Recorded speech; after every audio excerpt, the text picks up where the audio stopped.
B block element हम करने जा रहे हैं। पहला, बी ब्लॉक एलिमेंट्स हैं क्या? डी ब्लॉक एलिमेंट के बारे में कहा जाता है कि वो एलिमेंट जिसमें लास्ट इलेक्ट्रॉन डी ऑर्बिटल। ये इनऑर्गेनिक का चैप्टर है, और इनऑर्गेनिक में या इनऑर्गेनिक जाना जाता है रीजनिंग बेस्ड क्वेश्चन के लिए, रीजनिंग के लिए, राइट। इक्वेशन बेस्ड भी सवाल आते हैं, लेकिन अब इस चैप्टर से जो डी ब्लॉक में, या पहले इनऑर्गेनिक के चैप्टर था डी ब्लॉक के अलावा पूरा का पूरा पहाड़ जैसा चैप्टर पी ब्लॉक। लकीली आप लोगों को पी ब्लॉक पहाड़ नहीं करना, इट हैज बीन डिलीटेड। तो इनऑर्गेनिक का जो टोटल लोड है वो केवल 2 चैप्टर पे स्विच हो रहा है, डी ब्लॉक और कोऑर्डिनेशन। तो इस पे रीजनिंग बेस्ड क्वेश्चन आएगा ही आएगा, इक्वेशन बेस्ड नहीं आएगा ऐसा मैं नहीं कह रहा, लेकिन रीजनिंग तो पक्का आएगा, राइट। इक्वेशन बेस्ड जो क्वेश्चन आते हैं इसके बहुत सारे कंपाउंड हैं, लेकिन अब केवल हमें 2 कंपाउंड करना है।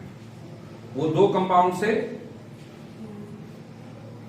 KMnO4 और K2CR7 से इक्वेशन बेस्ड जो पार्ट है वो भी कवर हो जाएगा, और इसका जो रीजनिंग बेस्ड पार्ट है वो इसकी फिजिकल प्रॉपर्टी से कवर होगा। Reasoning, account for the following, give reason for the following. और डी ब्लॉक में क्वेश्चन अटेम्प्ट तभी होंगे जब डी ब्लॉक चैप्टर के साथ साथ उसके क्वेश्चन भी किए जाए। तो इस चैप्टर के साथ साथ इसके क्वेश्चन भी कराऊंगा, तभी आपको परफेक्टली सारे के सारे सवाल अटेम्प्ट, ठीक है ना। वो चैप्टर का ही पार्ट है, doing the questions, either previous year question या एनसीईआरटी बैंक। तो इसमें पहला क्वेश्चन यही बनता है, सिल्वर एक डी ब्लॉक एलिमेंट है, जिंक एक डी ब्लॉक एलिमेंट है, क्यों है? या कोई भी एलिमेंट दे दिया कि ये डी ब्लॉक एलिमेंट है, क्यों है? तो ये स्टार्टिंग ही रीजनिंग से स्टार्ट होती है, रीजनिंग बेस्ड क्वेश्चन से। डी ब्लॉक एलिमेंट उनको बोलते हैं जिनमें लास्ट इलेक्ट्रॉन डी ऑर्बिटल में हो, या एक और चीज जिसमें पार्शियली फिल्ड डी ऑर्बिटल हो, पार्शियली फिल्ड डी ऑर्बिटल हो। जैसे जिंक के बारे में पूछा जाता है कि जिंक जो है उसमें लास्ट इलेक्ट्रॉन डी में होता है, लेकिन फिर भी उसको वो डी ब्लॉक एलिमेंट की प्रॉपर्टी शो नहीं करता, ट्रांजिशन एलिमेंट की प्रॉपर्टी शो नहीं करता, क्योंकि इसका मतलब ये हुआ कि उसमें ठीक है लास्ट इलेक्ट्रॉन डी में है, मतलब डी ब्लॉक का होना चाहिए, लेकिन फिर भी प्रॉपर्टी शो नहीं करता। इसका मतलब कि उसमें पार्शियली फिल्ड डी इलेक्ट्रॉन नहीं होंगे, और पार्शियली फिल्ड इलेक्ट्रॉन तभी नहीं होगा जब सारे के सारे ऑर्बिटल कंप्लीटली फिल्ड हो, और कंप्लीटली फिल्ड होने का मतलब कि उसका किस तरह का कॉन्फ़िगरेशन है, D10 कॉन्फ़िगरेशन। जिंक का D10 कॉन्फ़िगरेशन होता है, और D10 कॉन्फ़िगरेशन होने की वजह से ही पार्शियली फिल्ड डी रहा नहीं, पार्शियली फिल्ड चूंकि डी नहीं रहा तो वो डी और एलिमेंट्स की या डी ब्लॉक एलिमेंट्स की जो कैरेक्टरिस्टिक्स प्रॉपर्टी है वो शो नहीं कर पाता। Is that fine? तो इसमें लास्ट इलेक्ट्रॉन डी ऑर्बिटल में होता है, पार्शियली फिल्ड डी ऑर्बिटल होता है। दूसरी चीज, इनको ट्रांजिशन एलिमेंट बोलते हैं, ऑल्सो कॉल्ड ट्रांजिशन एलिमेंट। अब इसके आगे मैं थोड़ा पढ़ाऊं उसके पहले इसकी पोजीशन समझना जरूरी है। ये पीरियोडिक टेबल है, ये periodic table, first group 18th group,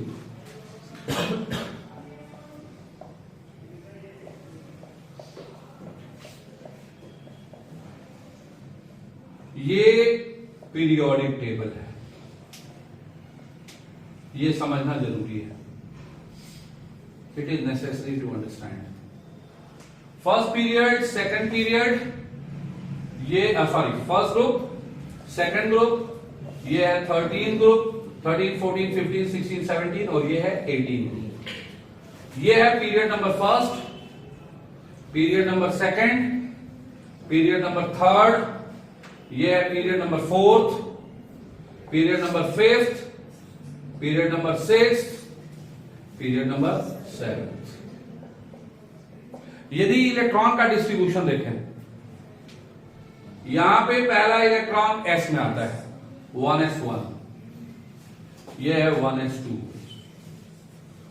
2s1, 2s2, 2s2 2p1, 2s2 2p2, 2p3, 2p4, 2p5, 2p6, 2s2 2p6, 3s1, balance shell की बात हो रही है, 3s2। अब ये 3s का मतलब कि इसके अंदर वाले शेल पूरा भरा होगा।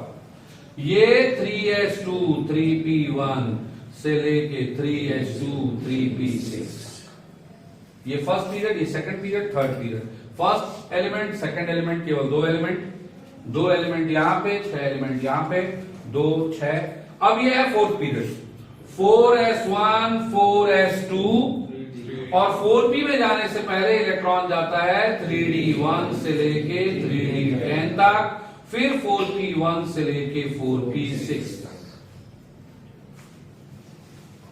5s1 5s2 4d, 5p में जाने से पहले electron prefer to go into 4d, 4d1 से लेके 4d10 तक, 5p1 से लेके 5p6 तक। 6s1 6s2, 6p में जाने से पहले 5d is preferred, but 5d से भी पहले 4f इज प्रेफर्ड, 4f1 से लेके 4f14 तक, 14 है। आए समझ में? फिर ये आएगा 5d1 से लेके 5d10, 6p1 से लेके 6p6, 7s1 7s2, 7p से पहले 6 का d, लेकिन 6d से भी पहले 5f1 से लेके 5f14 तक। ये जो 14 एलिमेंट का सेट होता है जिसमें 4f की फिलिंग होती है, इनको बोलते हैं लेंथेनाइड्स, इनको बोलते हैं एक्टिनाइड्स। ये 6 पीरियड के पार्ट हैं, they are the part of 6 period only. 6s1 6s2 के बाद इलेक्ट्रॉन जाना चाहिए 5d में, लेकिन नहीं जाता, किसमें आता है? 4f में आता है। तो ये 6 पीरियड के पार्ट है, लेकिन इनको अलग इसलिए रखा गया है because of the uniqueness in their properties.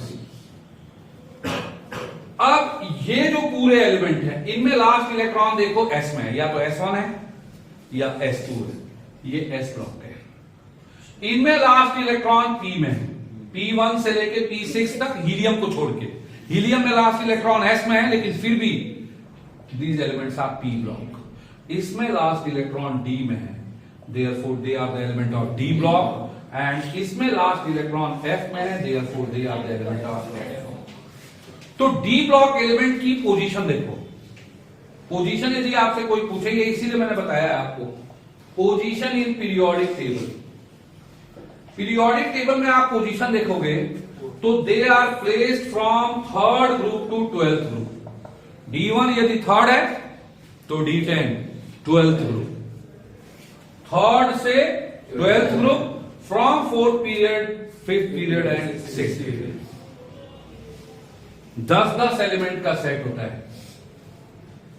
3d1 से 3d10 10 एलिमेंट का सेट, 4d1 से लेके 4d10 10 एलिमेंट का सेट, 5d1 से लेके 5d10 10 एलिमेंट का सेट। आप कहोगे 6d कंप्लीटली फिल्ड नहीं है, elements are not discovered yet, ये आर्टिफिशियली सिंथेसाइज्ड। ये 10 एलिमेंट के 3 सेट हैं। इसको बोलते हैं transition element of first series, transition element of second series, transition element of first series. First series transition element, second series transition element, third series transition element, right? So their position in periodic table is from group number 3rd to group number 12th, 4th period, 5th period and 6th period. इन D block element को transition elements भी बोलते हैं, as I said earlier. Transition का मतलब होता है a state which is intermediate, which is intermediate, बीच का। जो डी ब्लॉक के लेफ्ट वाले एलिमेंट है, ये खतरनाक वाले मेटल्स है, हाईली रिएक्टिव मेटल, क्योंकि ये एस ब्लॉक के एलिमेंट है। इनके आउटर मोस्ट शेल में 1 इलेक्ट्रॉन है, या आउटर मोस्ट शेल में 2 इलेक्ट्रॉन है। चूंकि एक्सट्रीम लेफ्ट में है, साइज बड़ी होती है, इनकी आयनाइजेशन एंथैल्पी बहुत कम होती है, इलेक्ट्रॉन को निकालना बहुत इजी होता है। कम एनर्जी देने से ही ये इलेक्ट्रॉन लूज कर देते हैं, आराम से इलेक्ट्रोपॉजिटिव आयन बनाते हैं। Therefore they are said to be highly metallic. सारे के सारे आयनिक बॉन्ड बनाते हैं, कोवलेंट बिल्कुल नहीं बनाते, कोई एक आध रेयर बनाता हो। आयनिक बॉन्ड बनाने के लिए जाने जाते हैं, आयोनाइजेशन एंथैल्पी कम होती है, साइज बड़ी होती है क्योंकि अपने ग्रुप में एकदम अपने पीरियड में एक्सट्रीमली लेफ्ट में है, आयोनाइजेशन एंथैल्पी कम है, इजी टू लूज इलेक्ट्रॉन। ये सारे नॉन मेटल हैं ज्यादातर, ये कोवेलेंट बॉन्ड बनाते हैं, they are known to form covalent bond. ये मेटल तो हैं, लेकिन ऐसे मेटल हैं which are able to form covalent bond also. Understand? तो इनकी जो प्रॉपर्टी है वो एस एलिमेंट और पी के बीच की रहती है, इसलिए इनको बोलते हैं ट्रांजिशन। पूछा आता है, रीजनिंग का क्वेश्चन है। मैंने आपको पहले बताया कि D block is known for reasoning based. आएगा ही आएगा एक 5 नंबर का सवाल जिसमें 5 पार्ट होंगे और वो डी ब्लॉक का ही होगा और सबसे इजी होगा अटेम्प्ट करना। अंडरस्टैंड? क्योंकि 5 नंबर के सवाल में एक एक करके 5 पार्ट होंगे, उसमें कुछ भी सही लिखोगे अंडरलाइन तो you will get the marks. Something relevant भी लिखोगे तो भी मार्क्स मिलेगा, चाहे एक की जगह आधा मिले, लेकिन you will get it. Understand? तो हाँ, of course you have to, और something relevant you have to write. तो इसलिए हम बताते हैं कि भाई यही पार्ट अटेम्प्ट करो। यदि 5 पार्ट में 5 रीजनिंग आ रहा है और सेकंड पार्ट में इक्वेशन बेस्ड है या समथिंग एल्स है, तो उस पार्ट पे जाओ जिसमें रीजनिंग आ रहा है, इट्स इजियर टू अटेम्प्ट। तो इसको ट्रांजिशन एलिमेंट क्यों बोलते हैं? क्योंकि इसकी properties it is in between property of S block and P block. Understand? अब हम पढ़ने जा रहे हैं इसकी फिजिकल प्रॉपर्टीज। 2 चीजें बता दिया मैंने कि डी ब्लॉक एलिमेंट क्या होते हैं, जिनमें लास्ट इलेक्ट्रॉन डी में हो, जिनमें पार्शियली फिल्ड डी ऑर्बिटल हो, right? Where are they being placed? They are placed between s and p, third group से लेके 12th group, from 4th period, 5th period and 6th period. 10-10 element का set है। इनका यदि valence shell configuration लिखने को आए, valence shell general configuration, valence shell, यदि वैलेंस शेल n है तो इनके वैलेंस शेल का s तो भरा होगा। वैलेंस शेल 4 था, 4 का s भरा हुआ है, 4s1 4s2 भरा हुआ है। 3D में जाने से पहले 4 का s भरा हुआ है और 3D में फिलिंग हो रही है फ्रॉम 1 to 10। वैलेंस शेल यदि 5th है तो 5 का s भरा हुआ है और d जो है वो फिल हो रहा है वो 4 का, 4 की d में फिलिंग हो रही है फ्रॉम 1 to 10। तो यदि वैलेंस शेल s है तो n का s तो भरा हुआ होगा ns2 और d जो फिल होगा वो n-1 का होगा। हमेशा पेनल्टीमेट शेल का d फिल होता है और f फिल्ड होता है सब पेनल्टीमेट शेल का। वैलेंस शेल के अंदर वाला शेल इज पेनल्टीमेट शेल और पेनल्टीमेट शेल के अंदर वाला शेल सब पेनल्टीमेट शेल। यदि वैलेंस शेल 6 है तो d फिल होगा 5 का और f फिल होगा 4 का। यदि वैलेंस शेल 7 है तो d फिल होगा 6 का, f फिल होगा 5 का। देख लो आप यहां ठीक नहीं होगी, छुड़वा दो, मैं चले जाओ।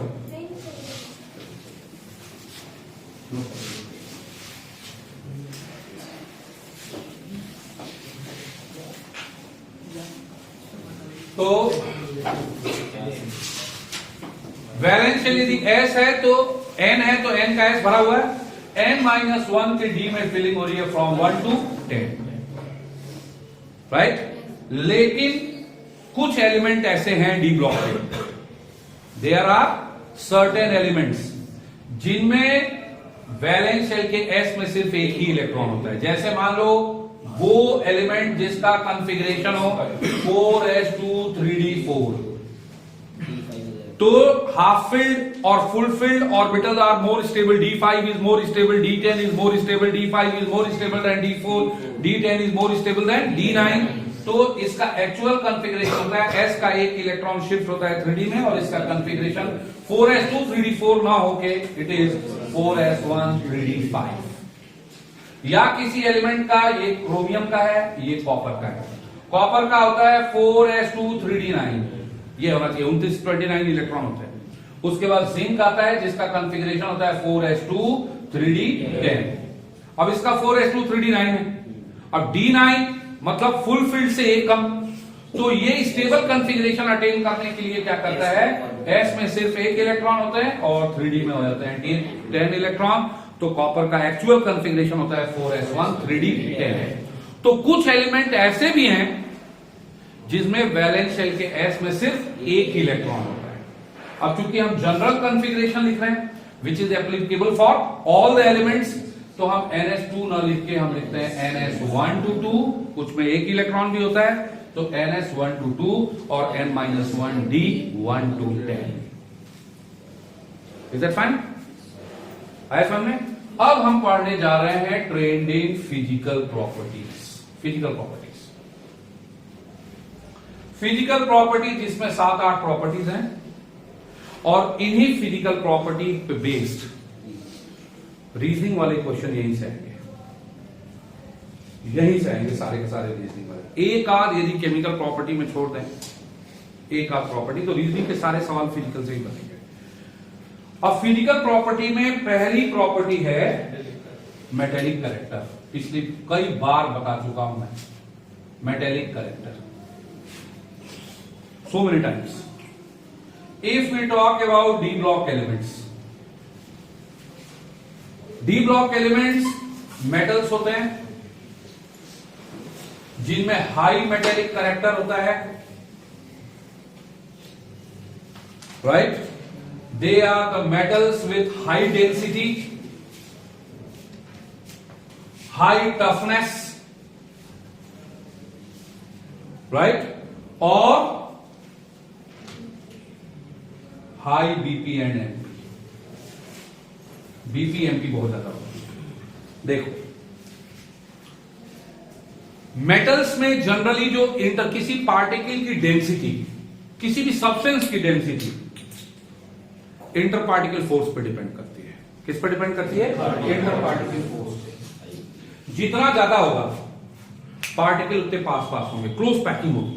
क्लोज पैकिंग होगी तो आपको डेंसिटी ज्यादा होगी, और डेंसिटी ज्यादा होगी इंटर पार्टिकल फोर्स ज्यादा होगा तो बीपीएमपी भी ज्यादा होगा। यदि हम बात करें मेटल्स की, एस ब्लॉक वाले भी सारे मेटल्स हैं। मेटल में जो इंटर पार्टिकल फोर्स होता है वो होता है मेटेलिक बॉन्ड। क्या होता है? मेटेलिक बॉन्ड, जो एक तरह का इलेक्ट्रोस्टैटिक फोर्स है। ठीक है ना? यदि हम बात करें एस ब्लॉक की, एस ब्लॉक एलिमेंट बड़े होते हैं, इनमें मेटेलिक बॉन्ड की स्ट्रेंथ कम होती है, राइट? और मेटेलिक बॉन्ड की स्ट्रेंथ कम होने की वजह से ही इनकी डेंसिटी भी लो होती है। आपने पढ़ा हुआ है कई तो एस ब्लॉक एलिमेंट ऐसे हैं which can be even cut by the knife, sodium potassium, Julius chemistry में पढ़ा है। क्योंकि इनमें जो इंटर पार्टिकल फोर्स की स्ट्रेंथ होती है, मेटेलिक बॉन्ड की स्ट्रेंथ होती है, वो कम होती है। और क्यों कम होती है? क्योंकि साइज बड़ी है। इनमें स्ट्रॉन्ग मेटेलिक बॉन्ड होता है, पहली चीज। They have the presence of strong metallic bond. अब स्ट्रॉन्ग मेटेलिक बॉन्ड हो गया। अब स्ट्रॉन्ग मेटेलिक बॉन्ड क्यों होता है? क्योंकि मैंने आपको बताया, एक तो साइज ठीक है थोड़ा सा छोटा होगा लेकिन बहुत छोटा है। इनमें न्यूक्लियस पे पॉजिटिव चार्ज की डेंसिटी बहुत ज्यादा होती है, high positive charge density at nucleus. अब न्यूक्लियस पे जब चार्ज डेंसिटी बहुत ज्यादा होगी तो ऑफ कोर्स इलेक्ट्रॉन का जो पुल होगा वो भी स्ट्रांग होगा, मेटेलिक बॉन्ड की स्ट्रेंथ भी बहुत ज्यादा होगी। हालांकि आपको ये कहीं नहीं पूछा जाएगा कि स्ट्रांग मेटेलिक बॉन्ड इनमें क्यों है, इट्स नॉट द क्वेश्चन। आपने बता दिया, ये पूछा जाएगा कि ये स्ट्रांग मेटल क्यों है, ये टफ मेटल क्यों है। आपने बता दिया कि इसमें स्ट्रांग मेटेलिक बॉन्ड होता है, दैट्स इनफ। लेकिन उसके आगे की बात मैंने बता दिया आपको कि स्ट्रांग मेटेलिक बॉन्ड इसलिए होता है क्योंकि साइज छोटी, तो न्यूक्लियस का साइज छोटा और उसमें पॉजिटिव चार्ज रिलेटिवली बहुत ज्यादा, तो पॉजिटिव चार्ज की डेंसिटी बहुत ज्यादा हो गई, और पॉजिटिव चार्ज की डेंसिटी ज्यादा हुई तो पावरफुल मेटेलिक बॉन्ड बनाता है, एक चीज। दूसरी, इसमें पार्शियली फिल्ड डी ऑर्बिटल होता है। अब ये जो पार्शियली फिल्ड डी है ये कोवलेंट बॉन्ड भी बनाता है। तो यदि मैं ओवरऑल डेंसिटी की बात करूं, बीपीएमपी की बात करूं, तो ये डिपेंड करता है इंटर पार्टिकल फोर्स पे। इंटर पार्टिकल फोर्स के तौर पे इसमें क्या आ गया? मेटेलिक बॉन्ड आ गया, जो कि स्ट्रांग है। क्यों स्ट्रांग है? दैट्स इसके अलावा they also have ability to form covalent bond. And why are they able to form covalent bond? Partially filled d orbital due to the presence of partially filled d orbitals. एक साथ समझो सारे, दो तीन property है। तो partially filled d orbital है, इसलिए कोवेलेंट बॉन्ड भी बनाने की इनमें एबिलिटी है। साथ में स्ट्रॉन्ग मेटेलिक बॉन्ड होता है which make the strength of interparticle force. I am not using the word intermolecular force क्योंकि यहां मॉलिक्यूल नाम की कोई चीज होती नहीं है। That's why I am using the word interparticle force या interatomic force, ये भी यूज कर सकते हैं, कोई दिक्कत नहीं, क्योंकि इसमें मॉलिक्यूल वर्ड नहीं होता। मॉलिक्यूल होता ही है, मेटल में मॉलिक्यूल ना होता, अलग अलग मेटेलिक एटम्स हैं। तो इनमें इंटरपार्टिकल फोर्स की स्ट्रेंथ बहुत ज्यादा होती है, और इंटरपार्टिकल फोर्स की स्ट्रेंथ ज्यादा होगी, ज्यादा होने की वजह से the particles, the atoms are packed very tightly, that's why their density is high, they are the tough metals, their BP MP is very high, their lattice enthalpy is very high, they have very high enthalpy of atomization। ये हमेशा question आता है, D block element, transition element have high enthalpy of atomization। अब वो word enthalpy of atomization सुन के ही student जो है वो कंफ्यूज हो जाता है। एटोमाइजेशन का मतलब हुआ कि एटम को फ्री करने में, आपको पता है मेटल सॉलिड होता है, और सॉलिड मेटल में एटम की क्लोज पैकिंग होती है, टाइटली पैकिंग होती है, लैटिस बनता है। अब इतनी इसको हीट दो ताकि सारे के सारे एटम जो है वो फ्री हो जाए, और मेटल सॉलिड जो है वो कन्वर्ट हो जाए मेटल गैसियस में। तो इस मेटल सॉलिड को मेटल गैसियस में कन्वर्ट करने के लिए जो हमने इंथैल्पी दिया वही है लैटिस इंथैल्पी, वही है इंथैल्पी ऑफ सब्लिमेशन क्योंकि सॉलिड गैस में कन्वर्ट हो रहा है, और वही है इंथैल्पी ऑफ एटोमाइजेशन क्योंकि जब गैसियस फॉर्म में होगा तो each and every atom will become free. इसी का नाम है enthalpy of sublimation, enthalpy of atomization या बीपीएमपी, एक ही चीज है, सब एक ही चीज है। आया समझ में? तो टफ मेटल इसलिए होते हैं क्योंकि हाई मेटेलिक बॉन्ड होता है, इंटरपार्टिकल फोर्स की स्ट्रेंथ ज्यादा होती है क्योंकि strong metallic bond and ability to form covalent. तो एक साथ दो प्रॉपर्टी, तीन प्रॉपर्टी कवर हो गई। पहली प्रॉपर्टी है मेटेलिक कैरेक्टर, दूसरी प्रॉपर्टी है बीपीएमपी, दोनों कवर। अब लेफ्ट टू राइट जाओगे आप, लेफ्ट टू राइट, तो न्यूक्लियर चार्ज बढ़ रहा है, न्यूक्लियस पे चार्ज बढ़ेगा।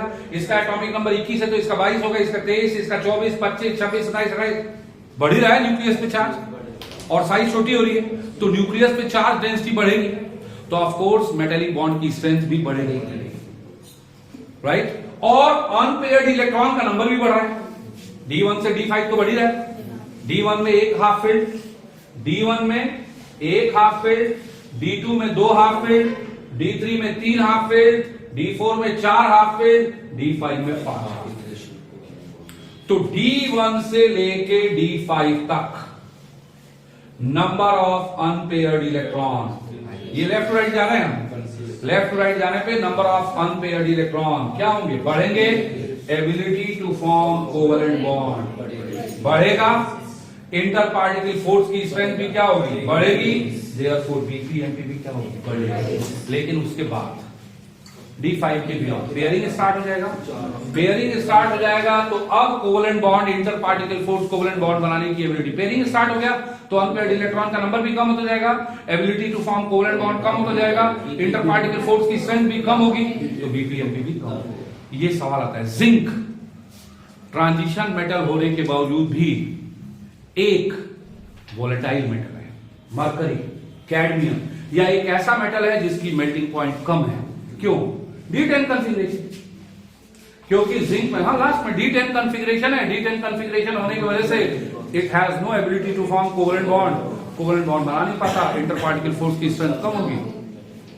अब D10 पे देखो दो सवाल हो गए, एक तो low BP MP, low enthalpy of sublimation, volatile metal, language कुछ भी आ सकता है, वोलेटाइल मेटल है, हीट करो इजीली वेपर में कन्वर्ट हो जाता है, फ्यूजिबल मेटल है, फ्यूजिबल का मतलब इजीली हीट करो फ्यूज हो जाता है, मतलब मेल्ट हो जाता है, राइट। और D10 कॉन्फ़िगरेशन होने की वजह से ही वो अब ट्रांजिशन एलिमेंट के जो बाकी के एलिमेंट्स हैं उनकी कैरेक्टरिस्टिक प्रॉपर्टी वो शो नहीं कर पाता। क्यों? क्योंकि डी के तो इलेक्ट्रॉन बॉन्डिंग में पार्ट लेंगे नहीं, केवल वैलेंस शेल का एस पार्ट लेगा। अंडरस्टैंड? तो आपको मैंने बता दिया 2-3 चीजें, मेटेलिक कैरेक्टर, बीपीएमपी और उससे रिलेटेड सारी चीजें। ये ट्रांजिशन एलिमेंट क्यों है, राइट? ये बता दिया क्यों बोलते हैं उसको ट्रांजिशन, क्योंकि इसकी प्रॉपर्टी मेटल होने के बावजूद भी it has ability to form covalent bond which is the characteristic property of non metals. तो ये जो है वो चूंकि बीच में है, इसलिए इसकी प्रॉपर्टी जो है it is in between the property of S and P block elements, that's why it is called a transition. एक ऐसा मेटल जो कोवेलेंट बॉन्ड भी बनाता, ऐसा इधर नहीं है, ऐसा नहीं है, बेरिलियम है, हेड एलिमेंट की खासियत है, बेरिलियम बनाता है, बाकी नहीं बनाता लेकिन बेरिलियम बनाता है, लेकिन इसमें तो सारे बनाते हैं, ठीक है? ये बेरिलियम आगे समझ में, ये तो इसको मैं रब कर रहा हूं, नोट्स तो मैं दे दूंगा, इससे कोई मतलब नहीं। ये रिकॉर्ड हो रहा है क्या बेटा? काम आ जाएगा बाद में। ये 3 चैप्टर 3 क्लास में पूरा हो जाएगा ना कंप्लीट। तो नेक्स्ट है atomic radius. Next problem, atomic radius. Atomic radius is the third, right? Atomic radius left to right, top to bottom. Left to right जाते हैं,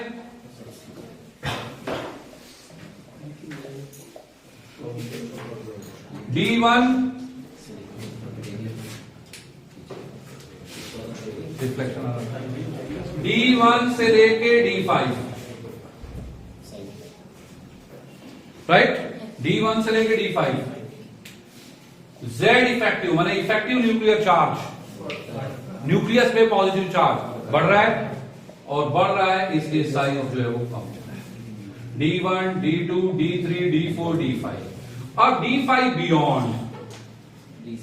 साइज में असल में जो S और P ब्लॉक के एलिमेंट हैं उनको केमिस्ट्री की लैंग्वेज में नॉर्मल एलिमेंट्स बोलते हैं, नॉर्मल एलिमेंट्स, क्योंकि वो नॉर्मल एलिमेंट की कैरेक्टरिस्टिक शो करते हैं, एक नॉर्मल कैरेक्टरिस्टिक्स चलती है। ये जो है वो स्पेशल एलिमेंट है, उनको नॉर्मल या रिप्रेजेंटेटिव एलिमेंट्स बोलते हैं, S ब्लॉक और P ब्लॉक। ये स्पेशल है D ब्लॉक या इवन F ब्लॉक, अंडरस्टैंड? क्योंकि इनका कॉन्फ़िगरेशन स्पेशल है। जनरली आज तक आपने यही पढ़ा होगा कि वैलेंस शेल जो है वो पार्शियली फिल्ड होता है और वैलेंस शेल के केवल इलेक्ट्रॉन रिएक्शन में पार्ट लेते हैं, लेना हो, देना हो, शेयरिंग करनी हो। लेकिन डी ब्लॉक में आप देख रहे हो वैलेंस शेल तो खाली है ही है, NS तो खाली है ही है, N-1 का D भी खाली होगा, रिएक्शन में NS भी पार्ट लेगा, N-1 का D भी पार्ट लेगा। और यदि F पे चले जाएं तो F में तो N भी है, N-1 भी है, N-2 का F भी है, तो वहां तो बाहर के 3 शेल के इलेक्ट्रॉन रिएक्शन में पार्ट लेंगे। तो जब रिएक्शन में पार्टिसिपेशन एब्नॉर्मल है तो कैरेक्टरिस्टिक भी नॉर्मल से तो डिफरेंट होगी। अंडरस्टैंड? इसलिए इनकी केमिस्ट्री को स्टडी करने के लिए अलग से बना दिया गया है। When we do study the property, S block अलग से 11th क्लास में पढ़ा, P ब्लॉक अलग से और D ब्लॉक को अलग से पढ़ते हैं। इसकी वैसे ही साइज में भी S और P में एक नॉर्मल ट्रेंड चलता है, लेफ्ट राइट साइज बढ़ेगी, ऊपर से नीचे साइज जो है वो, सॉरी, लेफ्ट राइट साइज कम होगी, ऊपर से नीचे साइज बढ़ेगी। इसमें साइज में या एटॉमिक रेडियस में स्पेशल ट्रेंड देखने को मिलता है, स्पेशल ट्रेंड। D1 से D5 गए, Z फैक्टर बढ़ा, Z फैक्टर बढ़ा, साइज जो है वो कम था। अब D5 के बियॉन्ड पेयरिंग स्टार्ट हो जाता है और पेयरिंग की वजह से due to inter electronic pairing या due to pairing there is inter electronic repulsion. Beyond D5 के बियॉन्ड Z फैक्टर तो है ही है, इंटर इलेक्ट्रॉनिक रिपल्सन भी है, इंटर इलेक्ट्रॉनिक रिपल्सन। और क्यों है? Due to pairing. Z factor की वजह से साइज जो है वो टेंड्स टू डिक्रीज और इंटर इलेक्ट्रॉनिक रिपल्सन की वजह से साइज टेंड्स टू इंक्रीज। दो फैक्टर्स, एक फैक्टर साइज को डिक्रीज कर रहा है, दूसरा फैक्टर साइज को इंक्रीज कर रहा है।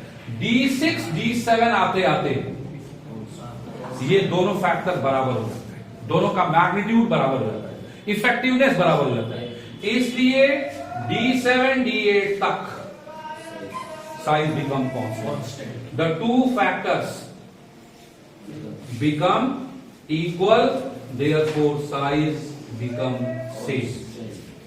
Same का मतलब constant.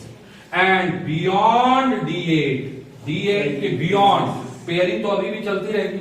तो इंटर इलेक्ट्रॉनिक जो रिपल्सन है, इंटर इलेक्ट्रॉनिक रिपल्सन का जो इफेक्ट है, it become greater than Z effective nuclear charge, therefore size increases.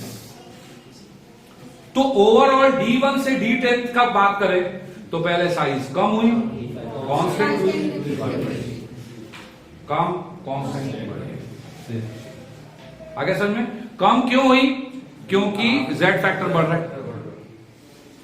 Constant क्यों हुई? क्योंकि D5 के बियॉन्ड इलेक्ट्रॉनिक रिपल्सन लगने लगा, जिसकी वजह से size tends to increase, the two factor become equal, therefore size become constant at up to D7 D8. And beyond D8, inter-electronic repulsion is continued, pairing is continued, inter-electronic repulsion का जो magnitude है become greater than Z effective, therefore size increases. पूछा है, 2 mark का अकेला सवाल है, what is the special trend of size amongst D block elements? लेकिन उससे ज्यादा इंपॉर्टेंट है trend of size from top to bottom. यदि टॉप टू बॉटम बात करें तो हमारा डी ब्लॉक स्टार्ट हो रहा है 4th 5th 6th पीरियड। ये देखो 4S1 4S2 3D1 से लेके 3D10 first series, 5S1 5S2 4D1 से लेके 4D10 second series, 6S1 6S2 5D1 से लेके 5D10 थर्ड सीरीज।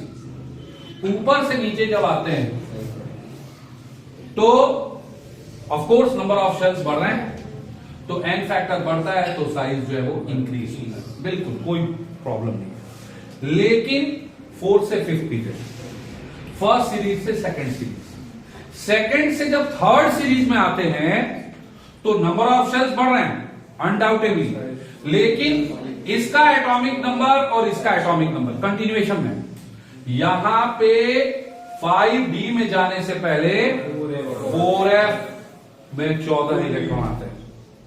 इन दोनों के एटॉमिक नंबर में 14 का डिफरेंस आपको देखना मिलेगा, क्योंकि इसमें जाने से पहले 4F की फिलिंग होती है फ्रॉम 1 to 14। अब 14 इलेक्ट्रॉन यदि 4F में आ रहे हैं तो न्यूक्लियस के अंदर 14 प्रोटॉन भी तो आएंगे, राइट? आएंगे नहीं आएंगे? इन 14 प्रोटॉन का जो Z फैक्टर है, भाई जो इलेक्ट्रॉन आया, इलेक्ट्रॉन भी आया, लेकिन वो इलेक्ट्रॉन किस में आया? F में, और F की जो शील्डिंग होती है वो नेग्लिजिबल होती है। शील्डिंग का मतलब पता है? शील्डिंग का मतलब होता है कि ये इलेक्ट्रॉन है, सॉरी न्यूक्लियस है, और ये इलेक्ट्रॉन है, इनर शेल के इलेक्ट्रॉन है, और ये electron of the outermost shell है।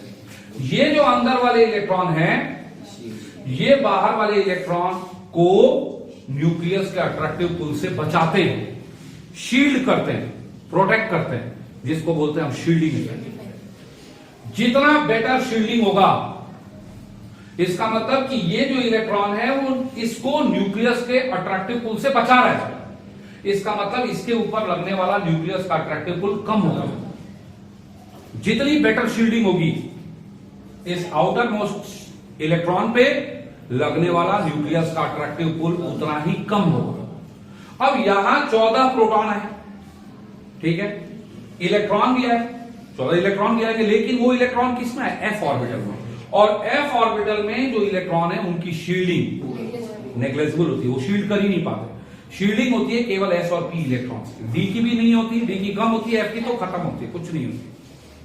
तो ये चूंकि शील्डिंग इनकी पुअर है, तो इन 14 प्रोटॉन का इन इलेक्ट्रॉन पे लगने वाला अट्रैक्टिव पुल बहुत ज्यादा हो जाएगा, और इतना ज्यादा हो जाता है कि नंबर ऑफ शेल्स के बढ़ने के बावजूद भी साइज सेम रहती है, सेम कांस्टेंट रहती है। यहां से यहां साइज बढ़ा, यहां से यहां भी बढ़ना चाहिए, कांस्टेंट रहता है। ठीक है ना, जिसको बोलते हैं लेंथेनाइट कॉन्ट्रैक्शन, क्योंकि ये जो 14 इलेक्ट्रॉन गए वो किस में गए, लेंथेनाइट्स में, 4f में गए, लेंथेनाइट में गए। आए समझ में? तो ये पूछा जाता है कि सेकंड सीरीज और third series zirconium hafnium common pair, इनकी प्रॉपर्टी में सिमिलैरिटी क्यों पाई जाती है, ZR एंड HF। आप यही लिखोगे, ZR and HF belong to the second and third series of the transition element, and due to lengthenite contraction they have equal size and therefore they have similarity in their properties.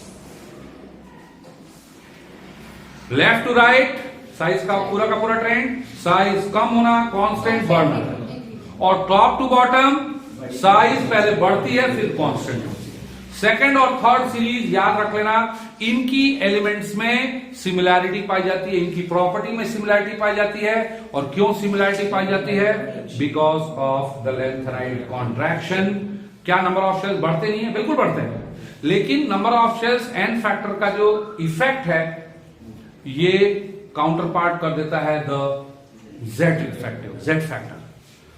14 proton जो एक साथ बढ़े, 14 electron भी आए, आप कहोगे 14 electron shield भी तो करेंगे, लेकिन वो इलेक्ट्रॉन जो आए वो sp में नहीं आए, किस में आए, f में आए। और f की शील्डिंग पुअर होने की वजह से इन 14 प्रोटॉन का z फैक्टर इतना ज्यादा बढ़ जाता है कि नंबर ऑफ शेल्स बढ़ने के बावजूद भी size almost remain the same, and since the size remain same therefore there is a similarity in there. तो 3 प्रॉपर्टी हो गई, पोजीशन डिस्कस हो गया, जनरल कॉन्फ़िगरेशन हो गया। कल कोशिश करूंगा मैं फिजिकल प्रॉपर्टी खत्म करूंगा।